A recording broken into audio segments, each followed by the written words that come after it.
Here's why I wouldn't buy a granny flat or a dual income property. Once again, this is my personal view. At DDP, we source all types of properties, including granny flat dual income properties for buyers that request that. Personally, this is why I've never bought them, built them, etc. Well, you look at two properties, right? For example, you've got one property worth $500,000 that's giving you standard rent of say $500 a week.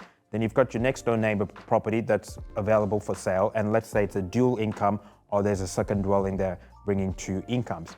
But that property may be now selling for $650,000 over, possibly maybe to get an extra $100 in rent.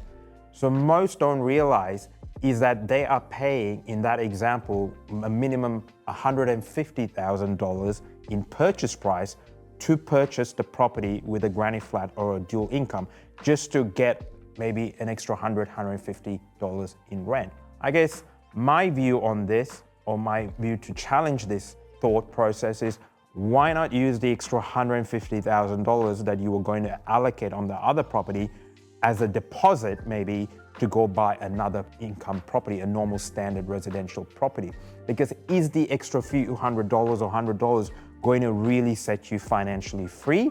Or maybe had you not purchased that more expensive property just because there's a secondary dwelling, you could have used $50,000, $60,000 and bought another property. And capital growth, thankfully in the Australian market due to leverage, is based on the full purchase price. So by saving and using that $50,000, $60,000 into another property, you've got now a second dwelling, maybe for example for $400,000, appreciating over time. So you've got the first property for $500,000, a single dwelling. You've saved the deposit from, instead of buying a granny flat or dual income, purchased the second property maybe for $400,000, and now you've got $900,000 in total combined value appreciating over time.